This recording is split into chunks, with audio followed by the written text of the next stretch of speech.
Bentornati appassionati.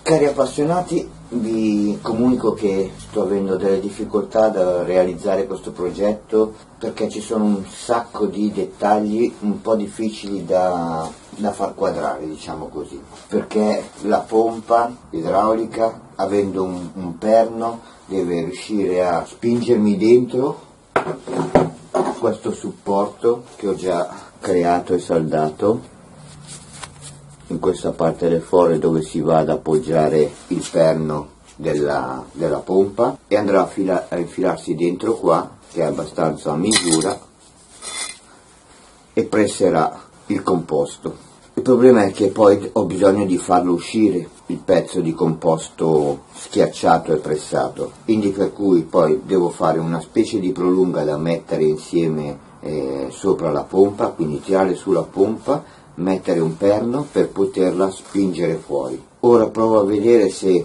perché ho pensato a un'altra cosa, se faccio questo in modo che si possa aprire, posso aprirlo ed estrarre il pezzo, perché farlo scorrere e farlo uscire qui sotto mi servirebbe come un coperchio che si possa aprire e chiudere, cioè chiudere nel momento in cui presso e far uscire fuori il liquido, poi mi serve di aprirlo per farlo uscire. Però capite bene che abbiamo, cioè, un conto avessi 10 cm di 1 centimetro di spessore, potrei giocare e avere lo spazio per fare una leva qua, ma in questi casi riuscire poi ad ancorarla, a fermarla, diventa tutto un casino. Quindi l'idea che mi è venuta è, ora che è ancora intero, prima di aprirlo, prima di tagliarlo, vorrei fare in modo che si possa aprire, in un angolo ci metto delle cerniere, sono in acciaio inox, ne metto un paio, una qua e una qua. Perché le saldo e non le avvito? Perché le viti poi dentro mi farebbero degli spessori che, facendo lo stampo, poi mi impediscono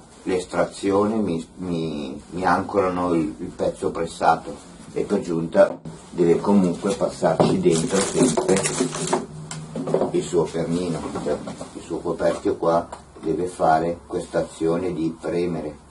Se ho le viti mi va a sbattere contro ed è un casino poi, quindi le vado a saldare. Ci appoggio sopra un magnete, gli do 2 punti, una volta che l'ho saldato le 2 cerniere mi invento un sistema di chiusura facile dalla parte opposta e poi lo taglio in modo che posso fare così, e anche con uno scalpellino, un raschietto estraggo il composto pressato. Quindi adesso procedo con la saldatura.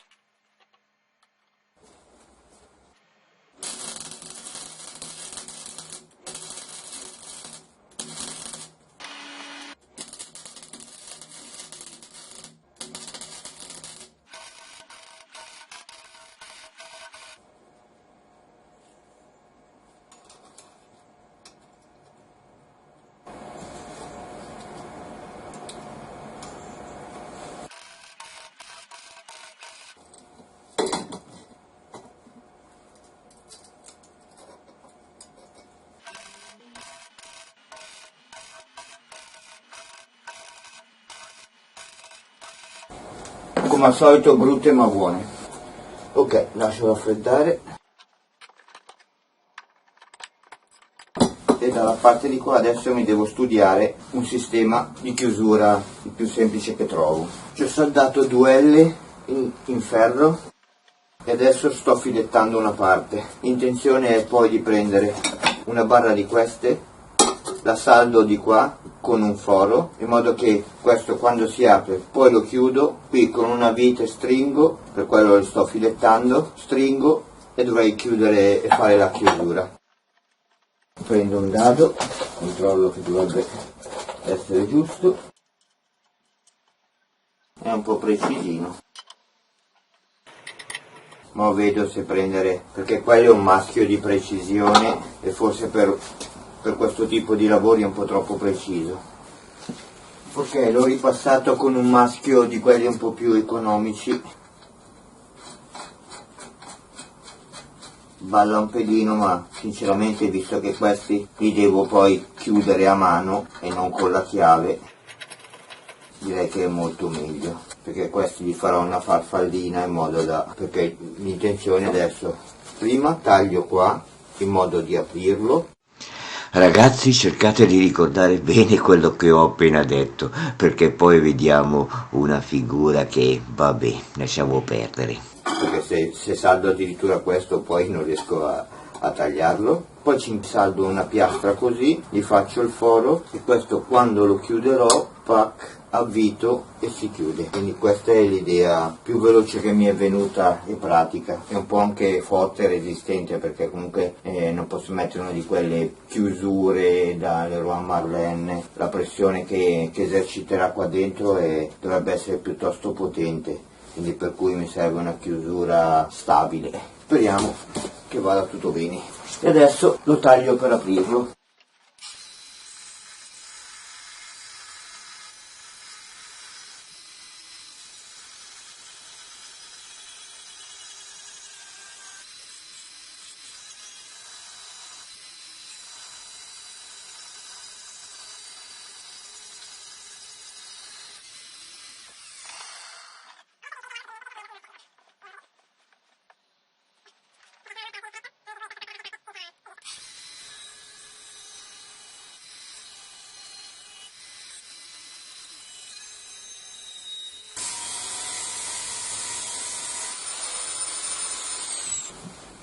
E adesso scopriamo se ho fatto... non si apre, come mai? Diviso e diviso.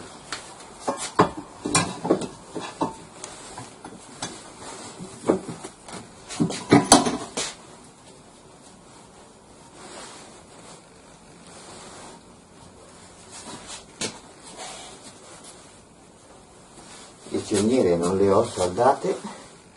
Perché non ti apri?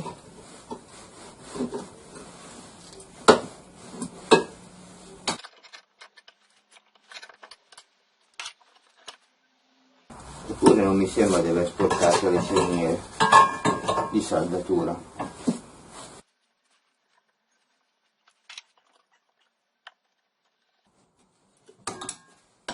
Mi dicevo quello là, eppure non si muove.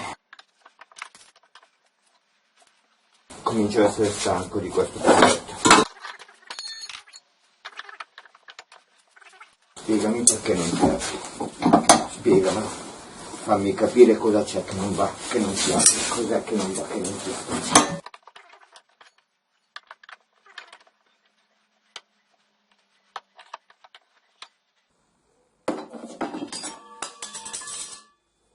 Non so se lo metterò nel video perché è una figura di cacca che la metà basta. Ma se mi scappa di farvi vedere quanto so essere imbranato a volte, mi stavo domandando ma perché non riesco ad aprirlo? Perché non riesco ad aprirlo? Le cerniere sono pulite, non le ho saldate, le ho lasciate belle pulite.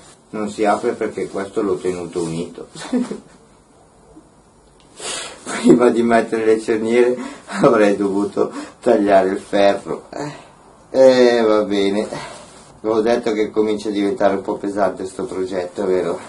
Vediamo se vale la pena provare a tagliare e raddrizzare questo oppure rifarlo completamente. Adesso ci penso. Lo so, sono matto, ma si fa il danno. La capacità di un artigiano o di un hobbista o comunque di uno che vuol vantare di essere capace a fare un po' di tutto e soprattutto l'arte di arrangiarsi e rimediare agli errori che si fanno durante la costruzione dei propri progetti. E quindi tanta pazienza, ho infilato dentro la lama, ho smontato il seghetto, ho messo dentro la lama, l'ho rimontata e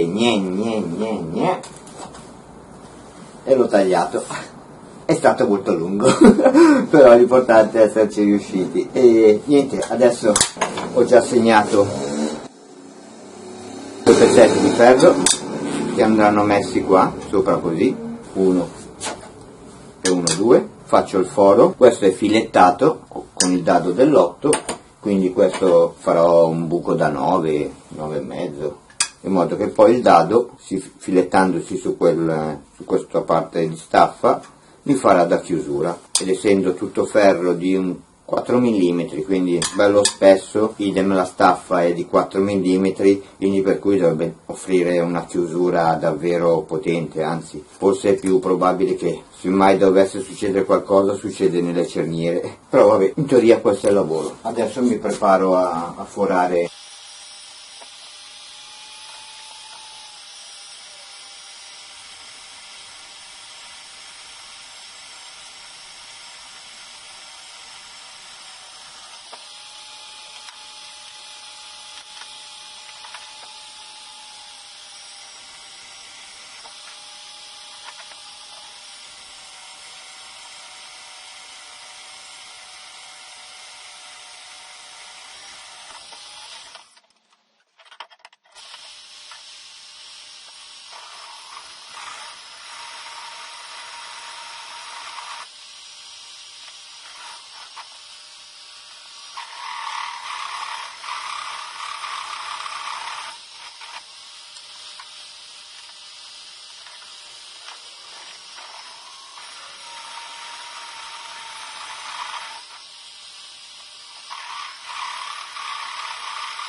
Faccio la prova per vedere se passa.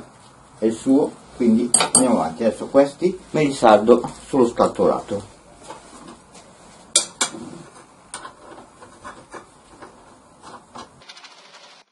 Non che sia necessario, ma come si suol dire, anche l'occhio vuole la sua parte. Così adesso lo saldo qua sullo scatolato.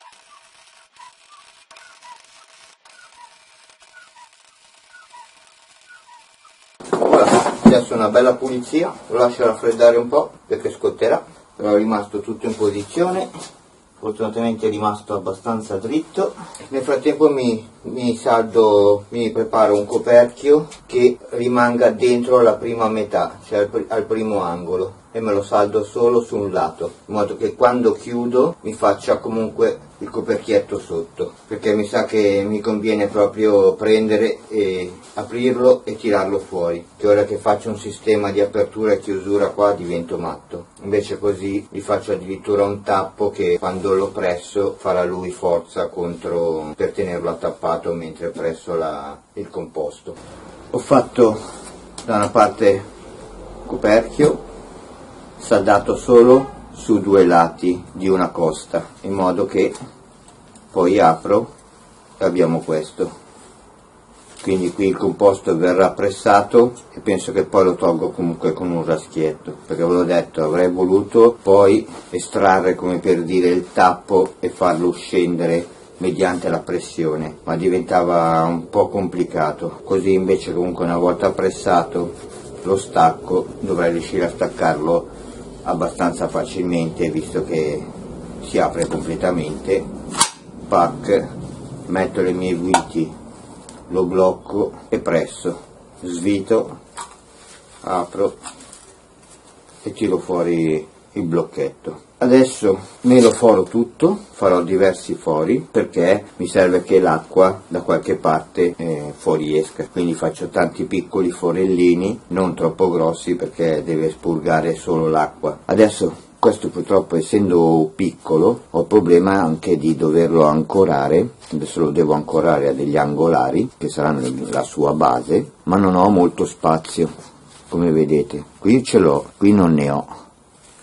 Idem con patate qui, quindi fissare 4 viti sarà un po' complicato, motivo per il quale io vi consiglio, se volete replicare il coso, non prendete questi da 2 tonnellate perché è tutto molto più complicato, tutto molto più difficile. Quindi adesso con un calibro mi prendo le misure in modo da effettuare un foro da sotto e filetterò questi, in modo che siano queste parti qua a farmi da vite, così non ci va anche l'ingombro della vite sopra. E niente, adesso sarà un po' complicato perché le viti usciranno proprio da questi rinforzi laterali, soprattutto questo che è piccolissimo.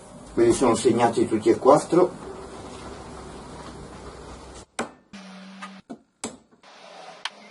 E adesso me li foro. Comincio come al solito con una punta piccola.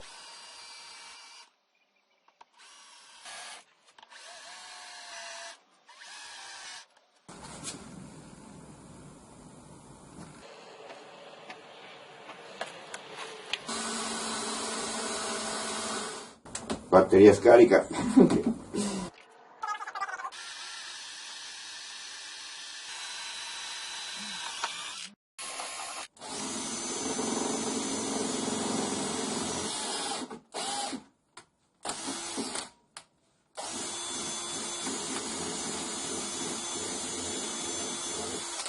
Della Stanley, una cosa della quale non sono mai stato contento è del mandrino, che gira bene, bellissimo come mandrino, ma non ha una stretta potente, tendono a slittare i pezzi. Dopo aver stretto questo ho sempre fatto questa operazione di prendere una chiave e dare questa stretta. Ecco, quando fai così, però capite che oggi domani c'avete il mandrino che è in acciaio, quindi è bello, però ecco, è scomodo avere un mandrino autoserrante e dover poi utilizzare una chiave comunque per riuscire a stringere le punte in maniera adeguata. Buono, non vi sto a far vedere tutti i buchi eccetera, adesso allargo con l'8, lo filetto e vado di filettatura.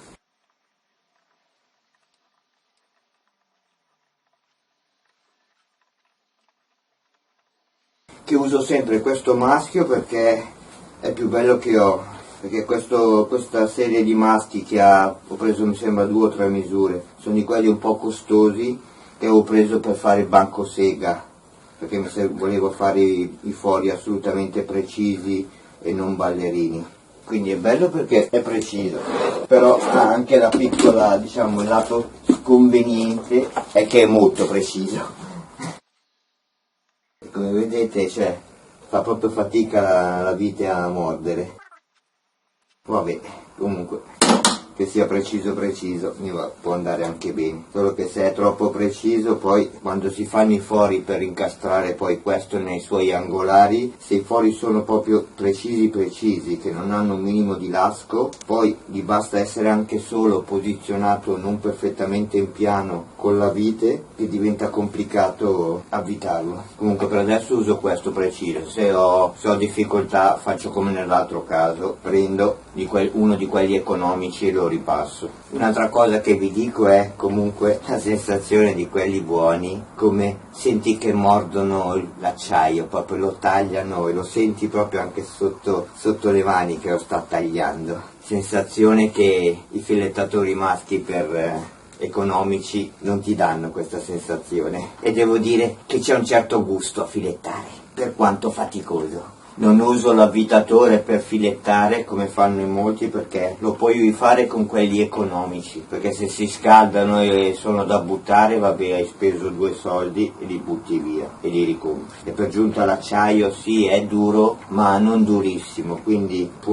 resiste tra virgolette a quel gioco elastico per resistere all'avvitatore. Viceversa questi sono acciai comunque ben temprati, piuttosto duri, molto duri, quindi per cui metterli su un avvitatore basta entrare un pelino storti, tra virgolette, questi sono più a rischio rottura di un economico. È un po' come le punte del trapano, quelle buone. Le punte del trapano, quelle buone, sono più fragili. Voi guardate quelle al cobalto, che sono particolarmente tenaci e forti nel taglio, ma si spezzano molto facilmente, proprio a causa della loro durezza. Buona, non vi faccio vedere anche l'ultima filettatura. Adesso mi filetto e poi ci vediamo quando comincerò a pensare allo scheletro. Adesso stavo decidendo la lunghezza degli angolari che andranno fissati sopra qua, quindi che faranno da base 1 e 1, 2. Anzi, in verità da tetto, non da base. Cari appassionati, il video finisce qui, fatto sulla falsariga del precedente, dove i motivi per i quali è stato strutturato in questa maniera questa serie li ho già spiegati nel video appunto precedente. Spero di non avervi annoiato e vi ringrazio di essere stati in mia compagnia. Quello che ci tenevo a dirvi in questo video è che, siccome ho visto che il primo video ha riscosso un discreto successo, ho approfittato per studiare studiare un po' meglio la materia pellet. Grazie a questo studio mi sono a parte risparmiato 50 euro di costo, che sarebbe stata una spesa inutile, e per giunta, quando arriveremo alla fine di questo progetto, ne avrò delle belle da raccontarvi, tante peculiarità, tanti particolari molto interessanti per chi vuole costruirlo o comunque vuole farsi qualcosa del genere per fare il pellet a casa sua. Ringraziandovi enormemente di essere stati in mia compagnia, vi auguro a tutti una buona serata, una buona giornata se è giorno, campanella e iscrizione che sono molto importanti per me. Vi lascio con la mia frase di rito. Ci vediamo alla prossima. Ciao appassionati.